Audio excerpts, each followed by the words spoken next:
Hi പ്രിയ സുഹൃത്തുക്കളെ, എന്തുകൊണ്ടാണ് ഇസ്ലാമിക സമൂഹം, മൊത്തത്തിൽ മുസ്ലിങ്ങൾ സമൂഹത്തിൽ ഇത്രമാത്രം വിമർശിക്കപ്പെടുന്നത്, പരിഹസിക്കപ്പെടുന്നത് എന്ന് പലപ്പോഴും പലരും ചോദിക്കാറുള്ള ഒരു ചോദ്യമാണ്. ശരിക്ക് മുസ്ലിം സമൂഹത്തിന് വിദ്യാഭ്യാസത്തിൻ്റെ കുറവ് കൊണ്ടല്ല അവർ പരിഹസിക്കപ്പെടുന്നത്. എന്നാൽ വിവരക്കേടാണോ? അതും ഒരു പരിധി വരെ ശരിയാണ്. സമ്പത്തിൻ്റെ കുഴപ്പമാണോ? അല്ല. സംഘടിതമായ ബോധവൽക്കരണത്തിൻ്റെ പ്രശ്നമാണോ? അതൊന്നുമല്ല. ശരിക്ക് വിദ്യാഭ്യാസമുള്ളവർക്ക് വിവരമില്ലാത്ത വലിയൊരു പ്രശ്നം നമ്മുടെ സമൂഹത്തിലുണ്ട്. അതുകൊണ്ട് തന്നെ അവർ ഇത്രയധികം വിമർശനങ്ങൾ ഏറ്റുവാങ്ങിയാൽ പോലും ചിന്തിക്കാനോ തിരുത്താനോ തയ്യാറാകാത്ത ഒരു ജനവിഭാഗമാണവർ. ഒരുപാട് മതങ്ങൾ നമുക്ക് ചുറ്റുമുണ്ടെങ്കിലും ഇസ്ലാം മതവും അതിൻ്റെ പ്രമാണങ്ങളും ഇസ്ലാം മത പ്രഭാഷകരും ഒക്കെ മാത്രം ഇത്രയധികം വെല്ലുവിളി സമൂഹത്തിൽ, പ്രത്യേകിച്ച് സോഷ്യൽ മീഡിയയിൽ നേരിടാനുള്ള പ്രധാനപ്പെട്ട കാരണം അവരുടെ മൗഢ്യമായ ധാരണകളാണ്. പച്ച മലയാളത്തിൽ പറഞ്ഞാൽ വിവരക്കേടുകൾ എന്ന് തന്നെ പറയാം. അപ്പോൾ ആ ഇസ്ലാമിസ്റ്റുകളുടെ വിവരക്കേടിൻ്റെ ചില ഉദാഹരണങ്ങൾ നമുക്കൊന്ന് കാണാം.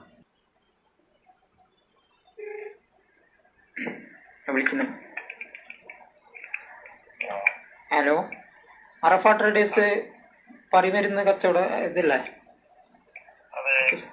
ഇത് എന്ത് സംഭവം ഈ പറിമരുന്ന് എന്ന് പറഞ്ഞെങ്കിൽ? ഞങ്ങള് കൊയിലാണ്ടിന്ന്. അതായത് മലപ്പുറം ഡിസ്ട്രിക്റ്റിലാണ്. അല്ല, ഇത് ഞാൻ വാട്സ്ആപ്പ് കൈ കൊണ്ട് പറിച്ചെടുക്കണം മരുന്നിനാണ് പറിമരുന്ന് പറയല്. അത് ശരി. ഓ, അല്ല, ഞാൻ തെറ്റിദ്ധരിച്ചു. അത് അങ്ങനത്തെ ഒരു മരുന്ന് കണ്ടിട്ടില്ല. വാട്സപ്പിൽ ഇങ്ങനെ വന്നിട്ട് ഉണ്ടായിരുന്നു. പോലെ നായ്ക്കളാണ് നമുക്ക് അറിഞ്ഞൂടാ. ശരി, ഓക്കെ ഓക്കെ, ശരി. ഈ ബോർഡ് എഴുതി വെച്ചതിന് പ്രശ്നമില്ല, ഇത് കച്ചവടം ചെയ്യുന്നതിന് കുഴപ്പമില്ല, അയാളത് പറയുന്നുണ്ട്, അതുകൊണ്ടൊന്നും പ്രശ്നമില്ല. പക്ഷേ ആരെങ്കിലും ട്രോളിയാൽ അവനെ തന്തയ്ക്കും തള്ളയ്ക്കും വിളിക്കും. അതാണ് ഇവരുടെ ഒരു രീതി. ഇനി മറ്റൊരു വിവരക്കേടിൻ്റെ പ്രതിരൂപം നമുക്കൊന്ന് കാണാം. என்னுடைய கனவில் முகமது நபி தோன்றி யூதர்களை பாகிஸ்தானி இஸ்லாமியர்கள் கொலை செய்ய வேண்டும் என்று கூறினார். இது உண்மை. அப்படி முகமது நபி சொல்லாதிருந்தால் இந்த மேடை இடிந்து விழட்டும்.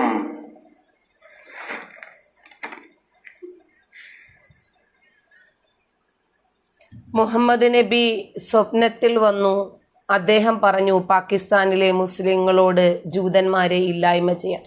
അങ്ങനെ മുഹമ്മദ് നബി പറഞ്ഞിട്ടില്ലെങ്കിൽ ഈ സദസ്സ് ഇടിഞ്ഞു വീഴട്ടെ എന്ന് പറയുന്ന മാത്രയിൽ ആ വേദി ഇടിഞ്ഞു വീഴുകയാണ്. അപ്പം ഇതൊക്കെ വിശ്വസിക്കാനും ഇത് അത്ഭുതമാണ് എന്ന് മനസ്സിലാക്കാനും അത് പ്രചരിപ്പിക്കാനും ഈ അത്ഭുതം എടുത്തു പറഞ്ഞുകൊണ്ട് വീണ്ടും ഇസ്ലാമിലേക്ക് ആളെ ക്ഷണിക്കാനും ഇവർക്ക് യാതൊരു എളുപ്പമില്ല. മറ്റൊന്ന് കാണാം. ഇയാള് രാത്രി അങ്ങനെ കരഞ്ഞു കൊടുക്കുക ഹജ്ജിന്റെ ടൈമാ. ഹജ്ജിന്റെ ടൈമാ.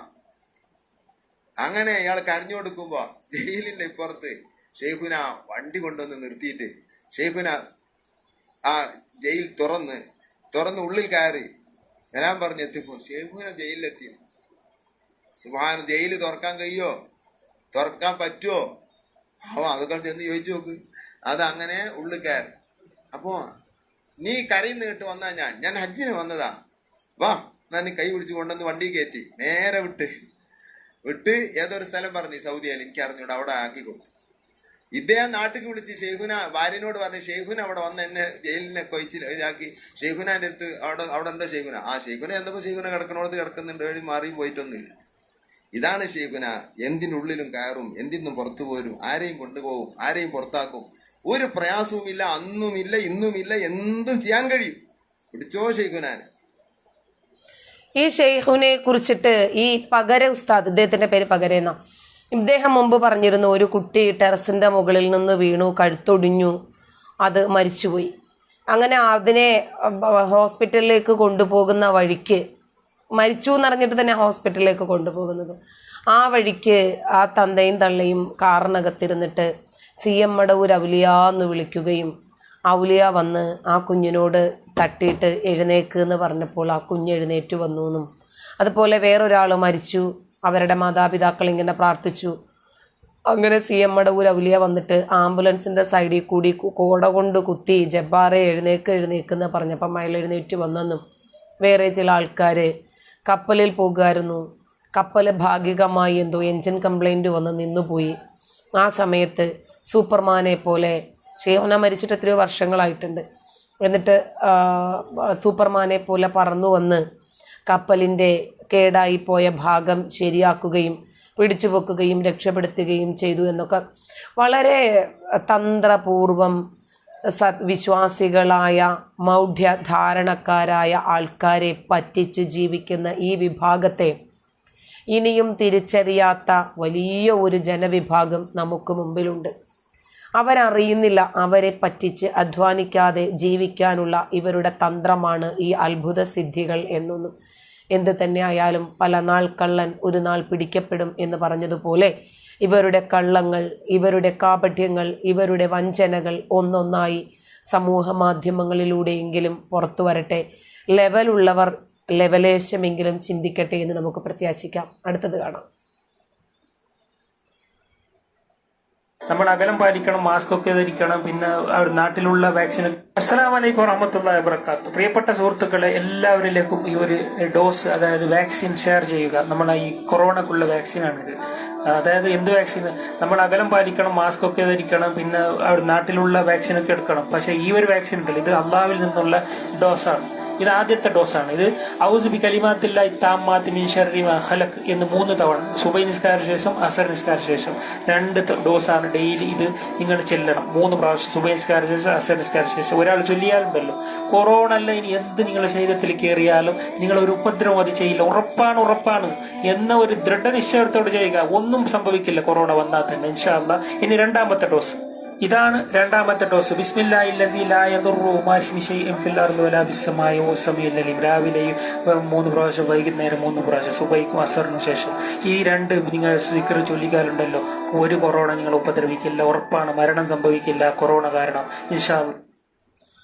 ഇതൊക്കെ വിശ്വസിക്കാനും ഇത് ഫോളോ ചെയ്യാനും ഇപ്പോഴും ഒരു വിഭാഗം ആൾക്കാരുണ്ടോ എന്ന് ഒരു പക്ഷേ തലയിൽ വെളിവുള്ളവർ ചിന്തിക്കാനിടയുണ്ട്.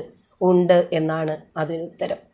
ഇപ്പോഴും കൊറോണയ്ക്ക് വേണ്ടി വാക്സിനേഷൻ ഒന്നും എടുക്കാതെ അതിന് ഒരു പ്രതിരോധവും ആവശ്യമില്ല എന്ന് പറയുന്ന ആൾക്കാർ തുടരെയായി കൊറോണ രോഗികൾ വളർന്ന് പന്തലിച്ചു കൊണ്ടിരിക്കുന്നു. ഇങ്ങനെ സ്പ്രെഡായി വ്യാപിച്ച് ഇപ്പോൾ കണ്ടില്ലേ, നമുക്കൊന്നും പുറത്തിറങ്ങാൻ സാധിക്കാത്ത രൂപത്തിൽ ലോക്ക്ഡൗൺ ആയിരിക്കുന്നു. ഹോസ്പിറ്റലുകളൊക്കെ തിങ്ങി നിറഞ്ഞിരിക്കുന്നു, ശ്മശാനങ്ങളൊക്കെ നിറഞ്ഞിരിക്കുന്നു.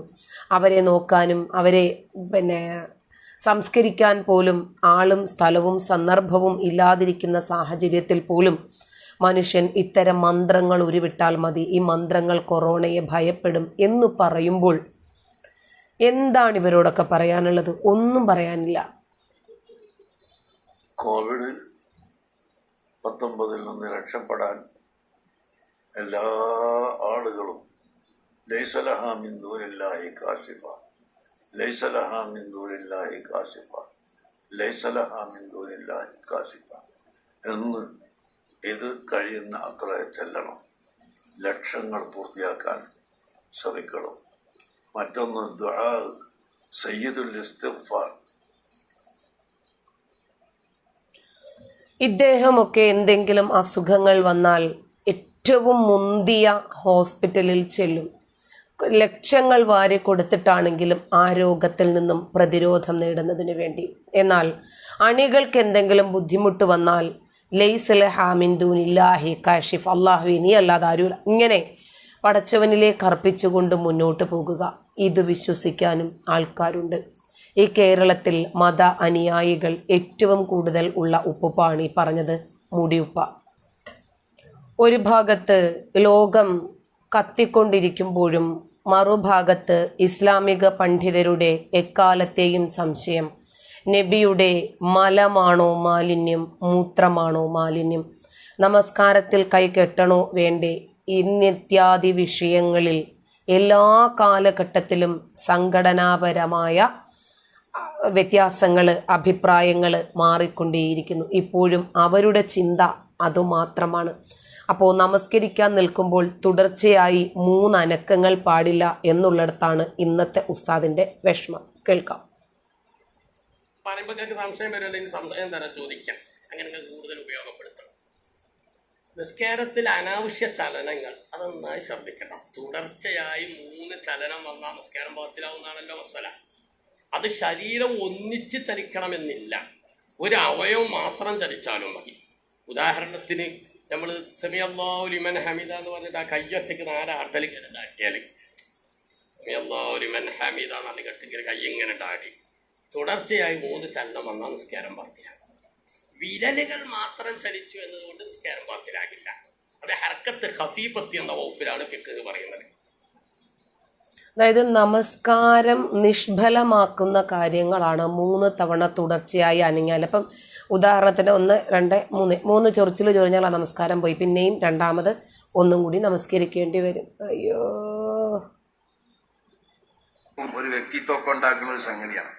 അല്ലാഹു സുബ്ഹാനഹു വ തആല ഒരു ആലിമ്, ആ ആലിമിനെ ഇൽമിനെ അല്ലാഹു ഖബൂൽ ചെയ്തു എന്നതിന്റെ ഒരു പ്രകടമായ ഒരു ലക്ഷ്യം, ഒരു അടയാളം കൂടിയാണ്. അല്ലാഹു സുബ്ഹാനഹു വ തആല ഇഷ്ടപ്പെട്ടതായ ഒരു സംഘടനയിൽ പ്രവർത്തിക്കാനുള്ള ഒരു മാർഗം അവർക്ക് ഉണ്ടാക്കി കൊടുക്കുക. അതാണ് ഇവിടെ അല്ലാഹു സുബ്ഹാനഹു വ തആല ഇഷ്ടപ്പെട്ട സംഘടന. കേരളത്തിൽ മതരംഗത്ത് പ്രവർത്തിക്കുന്ന ഏതെങ്കിലും ഒരു സംഘടന ഉണ്ടെങ്കിൽ അത് ബഹുമാനപ്പെട്ട സമസ്ത കേരള ജമിയത്തുൽ ഉലമ മാത്രമുള്ളൂ, വേറെ ഒരു സംഘടനയില്ല. അല്ലാഹു ഇഷ്ടപ്പെട്ട ഒരേ ഒരു സംഘടന, കുല്ലുഹും ഫിന്നാർ ഇല്ലാ വാഹിദ എന്ന് നബി സല്ലല്ലാഹു അലൈഹി വസല്ലം തങ്ങൾ വിശേഷിപ്പിച്ച ആ ഒറ്റൊരു പാർട്ടി മാത്രം വിജയത്തിന്റെ അവകാശികൾ.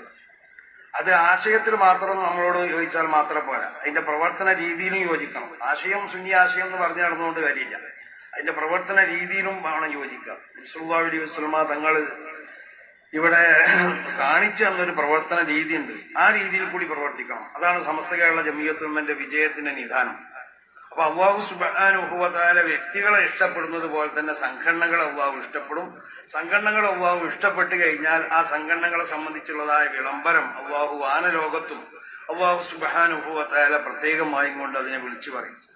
അങ്ങനെ ഈ ഭൂലോകത്തുള്ള സർവസ്വത്തിന്റെ മുന്നിലും ഈ സംഘടനയെ സംബന്ധിച്ചുള്ളതായ ഒരു ഖബൂലിയത്ത് അല്ലാഹു ഉണ്ടാക്കിയിട്ടുണ്ട്. അങ്ങനത്തെ ഒരു സംഘടനയാണ് സമസ്ത കേരള ജമിയത്തുൽ ഉലമ എന്നുള്ളത്. അപ്പൊ സമസ്ത കേരള ജമിയത്തുൽ ഉലമ എന്ന് പറഞ്ഞ ഈ മഹത്താവുന്ന പ്രസ്ഥാനത്തിൽ പ്രവർത്തിക്കാൻ അതിന് അല്ലാഹു സുബ്ഹാനഹു വ തആല ഒരു മനുഷ്യനിക്ക് തൗഫീഖ് ചെയ്തു കൊടുത്താൽ അത് അവന്റെ ജീവിതത്തിലുള്ളതായ ഏറ്റവും വലിയതായ. എന്ത് ചെയ്യാനാ? ഇവർക്ക് ബുദ്ധിയില്ലാത്തതാണോ, അതോ ഇവർ ഇസ്ലാമിനെ ട്രോളുന്നതാണോ? ആകാശത്ത് അല്ലാഹു സമസ്ത കേരള എന്ന് വിളിച്ചു പറയും, അതായിരിക്കും ഇടയ്ക്കിടയ്ക്ക് ഇടിമുഴക്കം ഉണ്ടാകുന്നത് എന്ന് തോന്നുന്നു. ആ പറയുന്നതിന്റെ ഗാംഭീര്യമായിരിക്കും.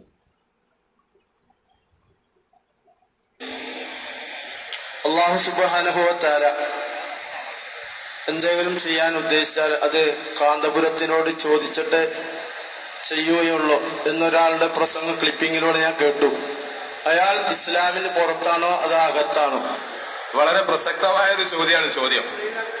പക്ഷെ ഇത് ആധികാരിക മതപണ്ഡിത സംഘടനയുടെ കീഴ്ഘടകമാണ്. സാധാരണ SKSSFകാർ തലയിരിക്കുമ്പോൾ വാല് ആടാറില്ല. ഈ ചോദ്യകർത്താവ് ബഹുമാനപ്പെട്ട സമസ്ത കേരള ജമിയത്തുൽ ഉലമയുടെ ഫത്വ കമ്മിറ്റിയോട് ചോദിച്ച് നിവാരണം വരുത്തേണ്ടതാണ്. ആള് കുഫറിലേക്കും മുർത്തത്തിലേക്കും പറയുന്ന കാര്യമായതുകൊണ്ട് അത് ബഹുമാനപ്പെട്ട സമസ്ത കേരള ജമിയത്തുൽ ഉലമയുടെ ഫത്വ കമ്മിറ്റിയോട് ചോദിച്ച് അവർ ഇസ്ലാമിന്റെ പുറത്താണോ അകത്താണോ എന്ന് തെര്യപ്പെടുത്തേണ്ടതാണ്. ഐഹിക ലോകത്ത് വെച്ചുകൊണ്ട് അള്ളാഹു നിങ്ങൾക്ക് നൽകിയ നിന്ദതയാണിത്. അള്ളാഹു നൽകിയ നിന്ദതയാണിത്. നിങ്ങൾ മുസ്ലിമാണോ അല്ലയോ എന്ന് തീരുമാനിക്കാൻ സമസ്തയോട് ചോദിക്കണമെന്നാ പറഞ്ഞത്. നിങ്ങളോട് ചോദിച്ചിട്ട് കാര്യമില്ല. നിങ്ങളുടെ പേര് ആ പേരിനോടൊപ്പം എന്ന് എഴുതി ചേർത്താലും നിങ്ങൾ മുസ്ലിമാണോ എന്ന് തീരുമാനിക്കാനായിട്ടില്ല. മുജാഹിദുകൾക്കല്ല, ഇവിടുത്തെ സമസ്തക്കാർക്ക് തന്നെ അറിയണം നിങ്ങൾ ആരാണ്, നിങ്ങളുടെ മതം ഏതാണ്. ഈ അവസ്ഥ ദുനിയാവിൽ നിങ്ങൾക്ക് വന്നു ഭവിച്ചു. അതുകൊണ്ട് ആഖിറത്തിനെ നിങ്ങൾ സൂക്ഷിച്ചു കൊള്ളണം, ആഖിറത്തിനെ നിങ്ങൾ പേടിച്ചു കൊള്ളണം. ദുനിയാവിൽ മുസ്ലിമീങ്ങൾ സംശയിച്ചു തുടങ്ങി, വിശ്വാസികൾ സംശയിച്ചു തുടങ്ങി. സമസ്തയിലുള്ളവർ തന്നെ സംശയിച്ചു തുടങ്ങി. നിങ്ങളുടെ മതമേത്? നിങ്ങളെ കുറിച്ച് എന്ത് ഹുക്കുമ് പറയണം? മുസ്ലിം എന്ന് പറയണോ, മുർത്തദ് എന്ന് പറയണോ എന്ന അവസ്ഥയിലേക്ക് ഇവിടുത്തെ സമസ്ത തന്നെ സംശയിച്ചു പോവുകയാണ്. ആദ്യം പറഞ്ഞത് സുന്നി പണ്ഡിതനാണ്, രണ്ടാമത് അതെടുത്ത് മറുപടി പറയണത് മുജാഹിദ് പണ്ഡിതനാണ്. എല്ലാം രണ്ട് കാലിലെ മന്ത് തന്നെയാണ്, ഒന്നൊരു കാലിൽ മറ്റത് വേറൊരു കാലിൽ. ഇത്തരത്തിലുള്ള ആശയങ്ങളാണ് ഇസ്ലാമിനെ വിമർശിക്കാൻ കൂടുതൽ പടികൾ വെട്ടിക്കൊടുക്കുന്നത് എന്ന് മാത്രം പറഞ്ഞുകൊണ്ട് നിർത്തട്ടെ. നന്ദി.